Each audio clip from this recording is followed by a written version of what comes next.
Assalomu alaykum, hurmatli obunachilar. Sizlarni tovonlaringiz yorilib, bunaqa holatga kelib juda ham qiynayaptimi, juda ham ko'p og'riq berayotgan bo'lsa, bugun uy sharoitida uni davolashni o'rganamiz.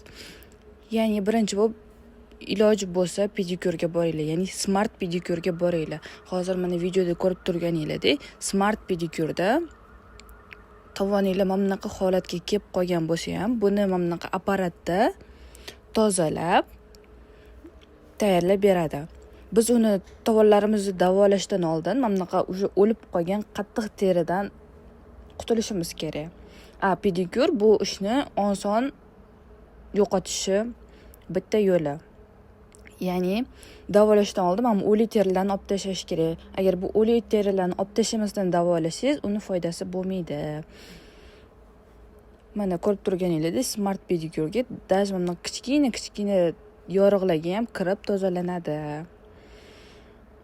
Unaqa hamma o'lik terilarni olib tashlagandan keyin bemalol davolasanglar bo'laveradi. Mana smart pedikyurdan keyin tovonimiz qanaqa ahvolga keldi. Hozir tovonlarimiz yorilib ketgan uy sharoitida davolashni usulini o'rganamiz. Buning uchun biz tovonimizni vannochka qilishimiz kerak. Oyoqlarimizni vannochkaga tuz, vodorod pereks va soda solamiz. Chaynak soda solib 15 minut iliqdan issiqroq suvga solib yumshatib o'tiramiz. Tovonimiz yumshashi kerak, qattiq terilari yumshashi kerak. Shunday qilib 15 minut ushlab o'tirganimizdan keyin o'lik terilarimiz yumshagandan keyin ikkiga bo'linamiz. Smart pedikyurga borganlar o'sha krem surish etapiga o'tib ketadi. Hozirgi etapdan sakrab ketadi. Pedikyurga bormaganlar mana bunaqa penzalar bo'ladi. Bunaqa penzalarda o'sha boya ko'rsatganimdek o'lik terilarni olib tashlashimiz kerak. Ya'ni yorilib ketgan, o'sha qotib ketgan terilarni tozalab olib tashlaymiz.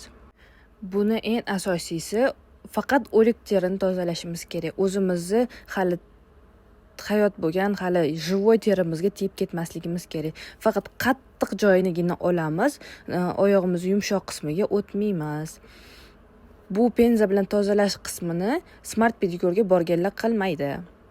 Bu penza bilan tozalashni ko'pchilik pedikyur masterlari maslahat bermaydi, chunki klientlar o'zini me'yorini bilmaydi. Ya'ni o'lik teridan tashqari hayot va yaxshi terilarni ham qirib tashlashlari mumkin-da.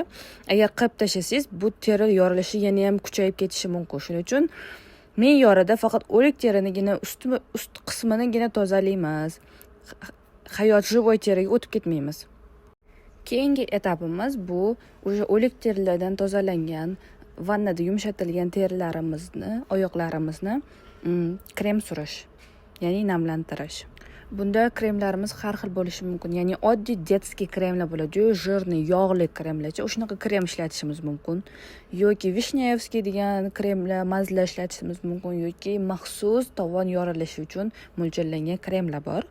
O'shanaqa kremlarni surib, oyoqlarimizga mana bunaqa maska qilib, ya'ni plyonka kiyib yoki maxsus naskichalar kiyib olib 15-20 minut ushlab turishimiz kerak. Yoki kechqurun uyqudan oldin kremimizni surib, mana bunaqa naskichalarimiz yoki plyonka kiyib yotishimiz mumkin. Bu muolajalarni 2 haftada bir haftada bir takrorlab tursangiz bo'ladi.